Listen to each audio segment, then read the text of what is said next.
एक बार एक आश्रम में एक राजा गए और गुरुजी, बड़े प्रसिद्ध गुरुजी थे, और उनको कहा गुरुजी मुझे योग सिखाइए, ध्यान सिखाइए।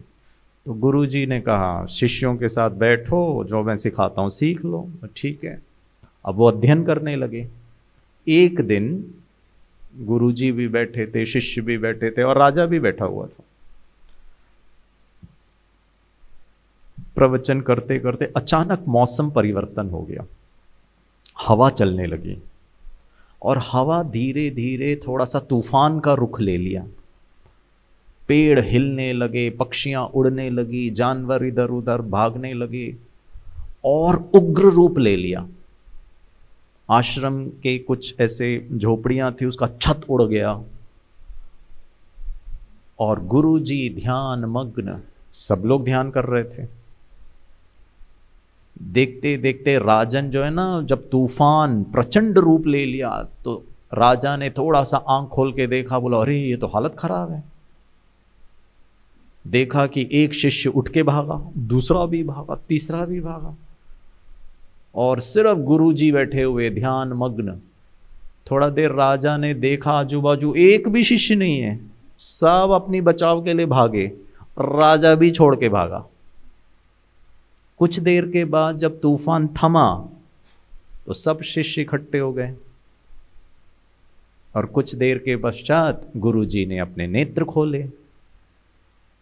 तो राजा ने गुरुजी से प्रश्न पूछा, गुरुजी इतना तूफान आया, पेड़ पौधे हिले, हवाएं चली, पक्षियां जानवर सब भागे, छत उड़ गया, आपके शिष्य भी भागे, मैं भी भागा, आप नहीं भागे। आप एकदम स्थिर एकाग्र चित्त। प्लीज राज बताइए कैसे किया आपने। गुरुजी ने बड़े प्यार निर्मल भाषा में कहा, हे राजन, आंधी तूफान आया, पेड़ हिले, पंछियां भागी, जानवर भागे, शिष्य भागा, आप भी भागे और मैं भी भागा। राजा ने कहा कहां भागे जी, बैठे थे यहां पे। बोला तुम सब बाहर भागा, मैं भीतर की ओर भागा। बस यही अंतर है जी। और भीतर बहुत सुंदर दुनिया है, बहुत बहुत पावरफुल दुनिया है। हम भीतर की ओर नहीं झांक रहे। आध्यात्म आपको स्वयं का दर्शन, आत्मदर्शन कराता है। आज संबंधों में मधुरता पे हम थोड़ा सा प्रकाश डालेंगे। जनरली जब ये विषय के बारे में हम सुनते हैं तो हमारे ख्याल में ये आता है कि मेरा सबके साथ संबंध अच्छा होना चाहिए, बड़ों के साथ भी, छोटों के साथ भी, समान लोगों के साथ भी। लेकिन मेरा अंडरस्टैंडिंग है, आप मुझे करेक्ट कर सकते हैं, ये जो गिरीश भाई का किसी दूसरे व्यक्ति के साथ संबंध मधुर हो, हार्मोनियस हो, स्वीट हो, मीठा हो, एक्चुअली मुझे यहां मेहनत करनी नहीं है। हम बहुत प्रयास करते हैं सामने वाले के प्रति हमारा संबंध मधुर हो जाए। प्रयास ही नहीं करना है, वो तो रिजल्ट है। बच्चे ने सारा साल पढ़ाई नहीं किया, एग्जाम भी दे दिया, अभी रिजल्ट आ रहा है कल, अब घबरा रहा है, मैं क्या करूं मम्मी, रिजल्ट आ रहा है। अब कुछ नहीं कर सकते जी, अब जो होना है वो होके रहेगा। अब आप उसमें सुधार नहीं कर सकते। मान लीजिए मैं फेल होने वाला हूं तो फेल होके ही रहोगे। अब you can't rectify it, gone, time चला गया। तो मेरा किसी भी मनुष्य आत्मा के साथ का संबंध मधुर है, कड़वा है, प्रॉब्लम वहां नहीं है, प्रॉब्लम कहीं और है, समस्या कहीं और है। और ये हमारे जीवन के एजेंडा में है ही नहीं है कोई दो संबंधों को ठीक करिए, ऑटोमेटिकली मेरा हर दूसरे व्यक्ति के साथ संबंध बहुत श्रेष्ठ हो जाएगा। ऑटोमेटिकली, मेहनत नहीं करनी है। और हम क्या कर रहे हैं, हम तीसरे लेवल पर इन्वेस्ट कर रहे हैं अपना टाइम, एनर्जी, रिसोर्स, माफी मांग रहे हैं, सहन कर रहे हैं। अच्छी बात है, ऐसी कोई बुरी बात नहीं है, लेकिन उसका रिजल्ट नहीं मिल रहा हमको, टैंजिबल दिखता नहीं है। हम इतना करने के बाद भी सामने वाला का रुख मेरे प्रति सौम्य नहीं हुआ है। तो दो संबंधों को आज समझते हैं। ये भी हमारे मन पटल पे है ही नहीं कि ऐसे भी दो संबंध है। पहला और सबसे इंपॉर्टेंट और क्रिटिकल संबंध, स्वयं का स्वयं के साथ संबंध। ये भी कोई संबंध होता है क्या? तो दो संबंध हमेशा दो लोगों के बीच होता है। तो स्वयं का स्वयं के साथ मतलब दो हो गए ना। मेरा आपके साथ, मेरा मेरे पिताजी के साथ, गुरुजनों के साथ, बड़ों के साथ, माता के साथ, बच्चों के साथ, तो दो हो गए ना। तो मेरा मेरे साथ दो।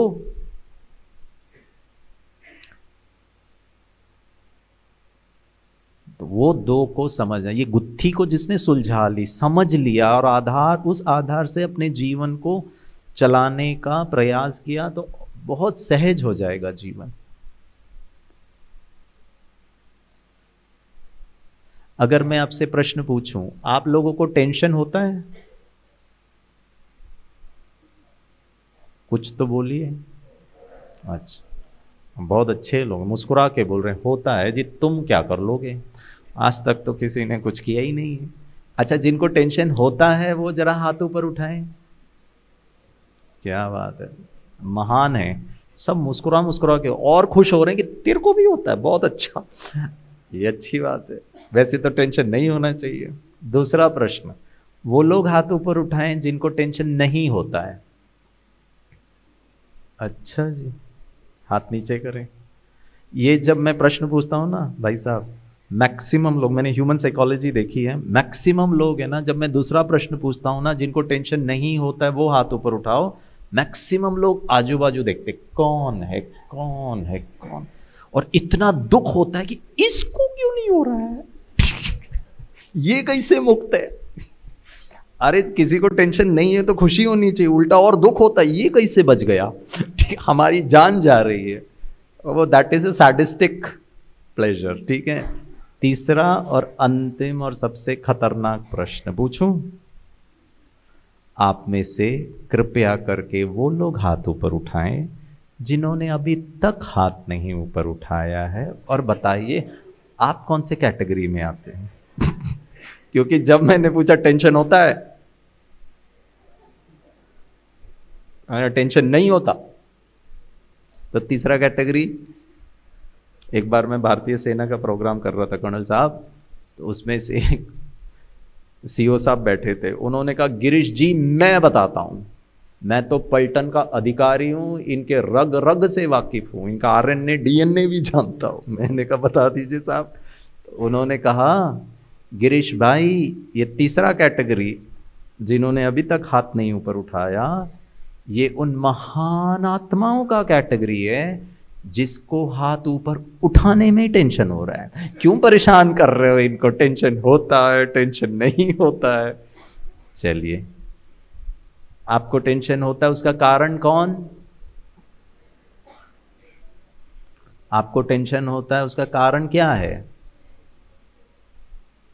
जनरली लोग कहते हैं पैसों का अभाव, संबंधों में मधुरता। सेकंड मेजर रीजन, विश्व भर में साइकोलॉजिस्ट ने एक ऑब्जर्वेशनल स्टडी किया और पूछा, वैसे तो संबंधों में सुख मिलना चाहिए, मनुष्य संबंधों को बनाता क्यों है? द ऑर्गेनाइजेशन ऑफ फैमिली, परिवार भी तो एक संगठन ही है। अकेले क्यों नहीं रहा जाता है? क्या प्रॉब्लम हो जाएगा गिरीश जी? हाँ, अकेले कैसे रहेंगे जी, मेरे को जीवन साथी चाहिए। आज मैंने शादी कर ली।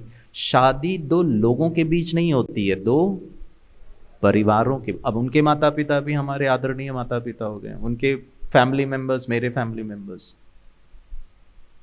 तो संगठन, परिवार रूपी संगठन, और परिवार संसार का सबसे सुंदर संगठन है। Family is the most beautiful organisation. और आज यही परिवार हमारे स्ट्रेस का कारण है। हे भगवान, क्या ऑब्जेक्टिव था और आज क्या हो रहा है? तो प्रॉब्लम कहां है? संबंधों में। अच्छा, आपसे पूछता हूं, मनुष्य शादी क्यों करता है? ऐसे घूर के ना देखें। एक बार तो एक भाई ने कह दिया, सर गलती हो गई। मैंने कहा गलती हो गई? अरे मैं सीरियस सीरियस पूछ रहा हूँ, मजाक कर रहा हूँ। बोला नहीं आप भी तो बहुत मजाक करते हो। मैंने कहा ये भी अच्छी बात है, आई मीन सीरियसली पूछ रहा हूँ, मनुष्य शादी क्यों करता है? मैं बता देता हूँ, चलो आपकी तरफ से बताता हूँ।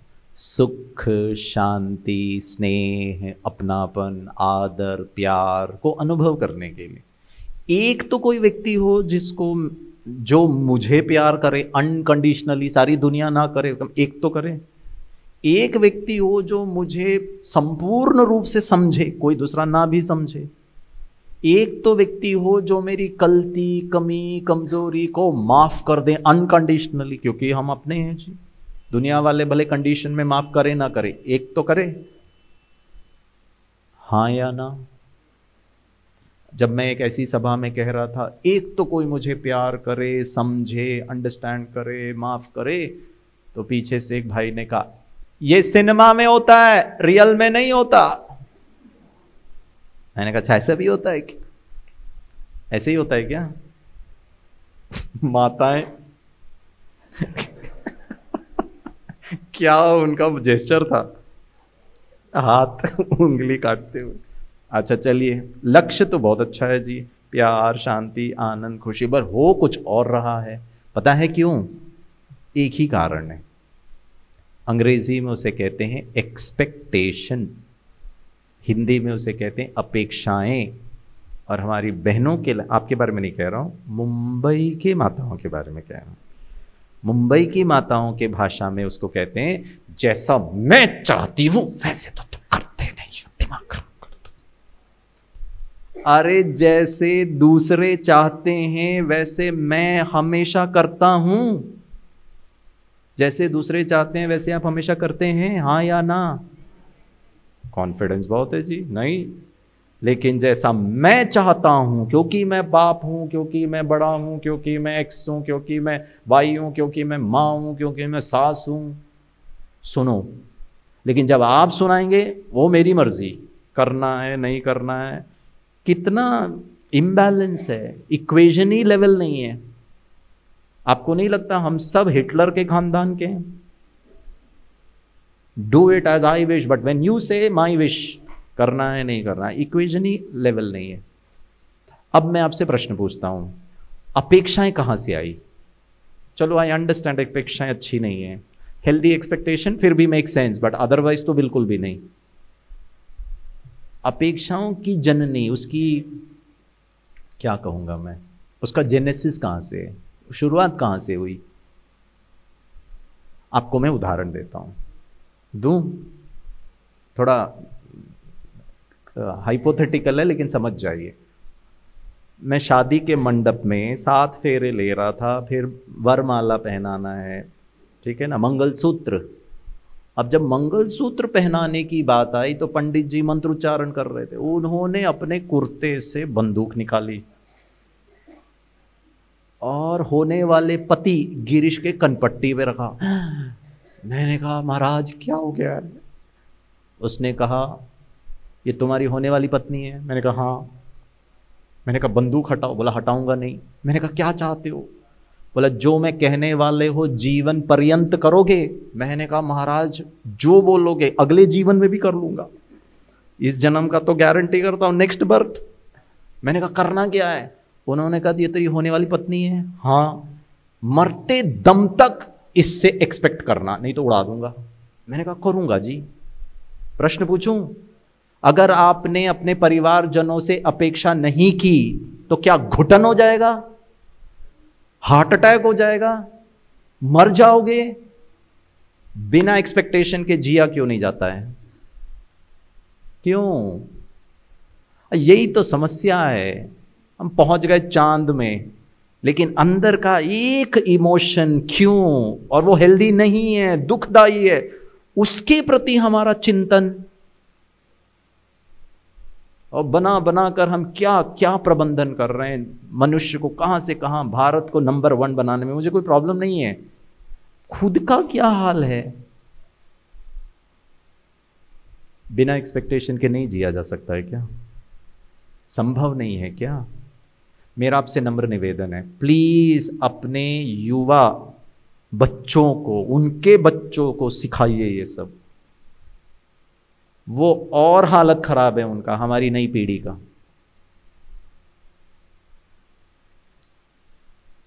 एक्सपेक्टेशन, उदाहरण दूं, मैं थोड़ा काउंसलिंग करता हूं, तो एक बार एक माता पिता अपनी बच्ची को, करीब 30 साल हो गया होगा, 29-30 ईयर्स, बोला आपसे मिलना है। मैंने कहा आ जाइए। मिले तो माता पिता आते ही साथ बोला सर ये शादी नहीं कर रही है और इसकी शादी कराओ। मैंने कहा मैं कहां से कराऊं? बोला आपके बारे में सुना, आपका यूट्यूब में सुना, आप इतने इफेक्टिव हो कि सामने वाले का बुद्धि चेंज कर देते हो। मैंने कहा भाई ये टाइटल भी मिलना बाकी था। तो मैंने कहा, बच्ची को कहा बेटा क्यों माता पिता कह रहे हैं शादी कर लो, क्या प्रॉब्लम है, कितने दुखी नजर आ रहे हैं जी, परेशान। तो बच्ची ने कहा इनके सामने नहीं बताऊंगी क्या प्रॉब्लम है। तो मैंने माता पिता को देखा, मैंने कहा बच्ची तो बोलना नहीं चाहती, अब क्या करें? तो पापा ने कहा हम बाहर बैठ जाते हैं, 2 घंटा बैठ जाएंगे, आप इनको बात करो लेकिन शादी जरूर करवाना। मैंने कहा बच्ची आपकी, शादी का टेंशन मेरे सर पे। मैंने कहा कोशिश करता हूं। और माता पिता बहुत अच्छे थे, वो बाहर चले गए। मैंने बच्ची को कहा, मैंने कहा बेटा बोलो अब क्या प्रॉब्लम है? अब तो नहीं है माता पिता, जो रियलिटी है वो शेयर करो, समस्या क्या है? तो पता है बच्चे ने क्या कहा? बहुत ध्यान से सुनिएगा, क्षमा चाहता हूं but these are certain harsh realities of life. मैंने कहा बच्चे क्या प्रॉब्लम है, मम्मी पापा कितने परेशान हो रहे, समस्या क्या है? पता है बच्ची ने क्या कहा? बोला अंकल मम्मी पापा को देख करके शादी करने का मन नहीं कर रहा। Can I be an example and sample of that love, प्यार, अपनापन, रिस्पेक्ट, रिगार्ड, सम्मान? टेंशन का तीसरा कारण, बच्चे, आऊंगा मैं, माता पिता बच्चों को लेके सबसे ज्यादा तनाव में, हाँ या ना जी। टेंशन का चौथा कारण, वर्क, नौकरी। पांचवा कारण, हेल्थ, घर परिवार में किसी का हेल्थ का प्रॉब्लम होगा तो टेंशन हो जाएगा।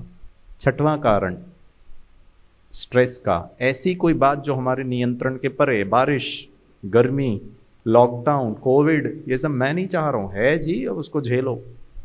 और कोई लोग नहीं झेल पाते हैं तो तनाव ग्रसित हो जाते हैं। सातवां कारण और आठवां कारण थोड़ा पर्सनल है। सातवां कारण, समय नहीं है, टू बिजी। हम मुंबई में लोगों को कहते हैं प्लीज अपने जीवन का कुछ क्षण निकालिए, हमारे सेवा केंद्र में आइए, निःशुल्क, आपको 1 रुपया नहीं देना है, आइए और मेडिटेशन सीखिए, इन बातों को समझिए। मैं नहीं सिखा रहा हूं, परमात्मा सिखाता है। तो पता है मनुष्य क्या कहता है? मुंबई के लोग कहते हैं मरने की फुर्सत नहीं है। तो मैं फिर उनको मजाक में कहता हूं इच्छा जाहिर करिए, प्रबंध मैं कर देता हूं मरने का। यमदूत दरवाजा खटखटा रहा है, the God of death is knocking at your door, और आप you got so much of timidity, कल आना भैया, आज टाइम नहीं है मरने का। क्या हमारा बुद्धि कौन सा ईगो पे है पता नहीं, हम समय के साथ, समय नहीं है। और आठवां और अंतिम, मैं वहां नहीं पहुंच पाया हूं जहां मुझे होना चाहिए। और मनुष्य प्रयास कर रहा है, बच्ची की शादी हो जाए, बेटा सेटल्ड हो जाए, मेरा अपना एक घर हो जाए, मैं गांव में जाके रिटायर्ड लाइफ आराम से जी लूं, और उसकी चेष्टा में अब जब नहीं होता है तो फ्रस्ट्रेट हो जाता है।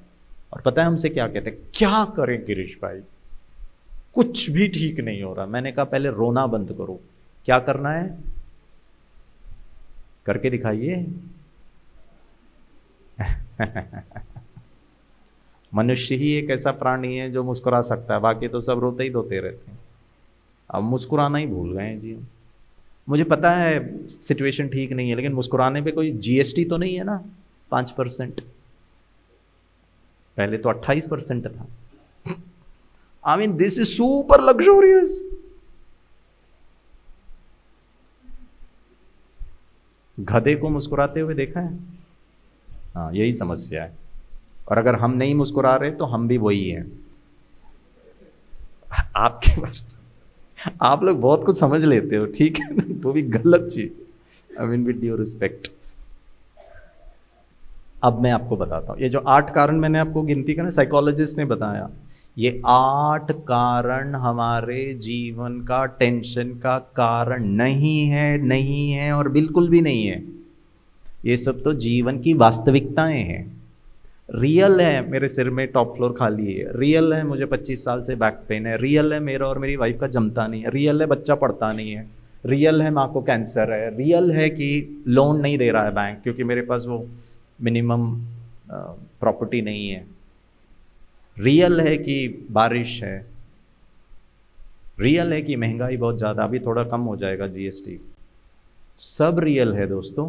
प्रश्न, आपको और मुझे तनाव क्यों हो रहा है? पता है क्यों हो रहा है?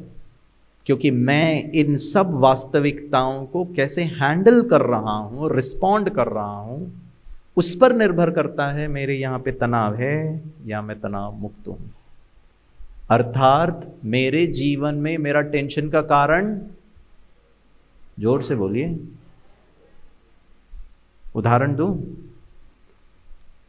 मैं जिस कंपनी में काम करता था वहां मेरे 2 मित्र थे, बड़े जिगरी यार थे। उसका नाम था मनीष, मेरा नाम है गिरीश और इसका नाम है हरीश। मनीष, गिरीश और हरीश, हम लोग फ्राइडे तक इतना काम किया ऑफिस का, बोला यार बहुत हो गया, रिलैक्स करने लोनावाला गए। और 2 दिन का प्लान था, सैटरडे संडे मस्ती करेंगे, मंडे मॉर्निंग आ जाएंगे, थोड़ा रिलैक्स होने के लिए, स्ट्रेस को बीट करने के लिए। तो फ्राइडे रात को जैसे ही हम होटल में चेक इन किया, मनीष को और मैंने हरीश को कहा तुम लोग जरा सामान वगैरह रखो, मैं 1 मिनट में आया। मुझे ना स्विमिंग का बड़ा शौक है, पानी देखते ही साथ मेरा जी मचल जाता है। बड़ा सा स्विमिंग पूल था, ये दोनों को मैंने कहा चेक इन करो, और मैं पानी के अंदर फचाक करके जंप मार दिया। 5 मिनट में स्विम कर रहा था, देखा, महसूस किया कि 2 और लोगों ने जंप मार दिया उसके अंदर। देखा तो मनीष और हरीश भी पानी के अंदर। मैंने कहा तुम लोग क्या कर रहे हो? तो मनीष ने कहा हेलो, पैसा हमने भी दिया है, तेरा चेक इन हम क्यों करें, तू एंजॉय करे और हम तेरा बैगेज उठाए। जो मैं खाऊं वो ये भी खाए, वो जो पिए वो मैं भी पीऊं, क्योंकि पैसा बराबर दिया है जी। होता है ना मित्रों के बीच, खाए पिए मजे किए, पूरा सैटरडे धूम मचा दिया। संडे सुबह सुबह सूर्योदय देखने का प्लान था। 4 बजे हरीश ने मुझे कहा गिरीश उठ चल निकलते हैं। मैंने कहा नहीं यार मुझसे नहीं हो रहा। उसने कहा देख तेरा नाटक हमेशा चलता रहता है, तू जो करेगा ना तू चलना ही है तेरे को हमारे साथ। मैंने कहा सचमुच मेरी तबीयत ठीक नहीं है। उसने मेरा हाथ पकड़ा, भाई ओए उठ। जैसे ही हाथ पकड़ा तो उसने कहा ये क्या है, तुम्हारा बदन तो तप रहा है। मैंने कहा बोला ना मेरी तबीयत ठीक नहीं है। I was literally burning. तुरंत डॉक्टर को फ़ोन किया, फिर हम लोग गए, डॉक्टर ने देखा और बोला चिंता की कोई बात नहीं है, मैं दवाई लिख के दे देता हूँ, आराम करिए। यहाँ लोनावाला की पहाड़ियों में, वादियों में मौसम चेंज हो रहा है, हर दूसरे व्यक्ति को वायरल फीवर है। गिरीश तुम्हें भी वायरल फीवर हुआ, चिंता नहीं करिए, आराम करिए, घूमना बंद करिए, रेस्ट करिए, ठीक हो जाएंगे। ये जो हरीश था इसको थोड़ा सर्दी खांसी हो गया। इसने डॉक्टर साहब को बोला डॉक्टर साहब सर्दी खांसी के लिए क्या करना है। मैंने कहा अलग सा पैसा देगा तू, मेरे पैसे पे कंसल्टेंसी नहीं लेगा तू। सांस दोस्तों में तो चलता ही है। उसको डॉक्टर साहब ने एक टॉनिक लिख दिया, बोला गर्म पानी में नमक डाल के गार्गल कर लो। हरीश को तो कोई प्रॉब्लम ही नहीं है। प्रश्न पूछूं, हरीश, सतीश, सॉरी मनीष, गिरीश और हरीश तीनों लोनावाला गए। तीनों ने सेम खाया, सेम स्विमिंग किया, सेम पिया, सेम घूमे। तीनों के नाक से वायरल फीवर का वायरस अंदर गया। गिरीश बीमार क्यों पड़ा? अगर वायरस ही सब कुछ होता था तो तीनों को 103 डिग्री टेम्परेचर होना चाहिए था, लेकिन इसको सिर्फ सर्दी खांसी, मुझे 103 डिग्री और इसको तो कुछ भी नहीं हुआ जी। Hello, fantastic. बीमारी का आधार है व्यक्ति की प्रतिरोधात्मक शक्ति। इनकी इम्यूनिटी 100% थी, इसकी 50% थी और मेरी 0 हो गई जी। मेरे बीमार होने का कारण कौन? मेरी खुद की कमजोरी, और हम वायरस को गाली दे रहे। ऐसे ही मेरे जीवन में तनाव का कारण कौन? जोर से बोलिए। हाँ, मैं बोलना, ठीक है, घर तक आवाज जाना चाहिए। Okay, ready. मेरे जीवन में मेरा टेंशन का कारण, काश आपके घर वाले सुन पाते। आपका बच्चा मंदिर में जाके घंटी बजा के 2 नारियल चढ़ाता और कहता भगवान जी प्रार्थना सुन ली, थैंक यू। मम्मी पहली बार अक्कल की बात कर रही है, नहीं तो घर आकर एक ही डायलॉग बोलती है, तुम लोगों की वजह से, तुम लोगों की वजह से, तुम। और यहां क्या कह रहे हैं? आहा, तो सुधरना किसको है? छोटू।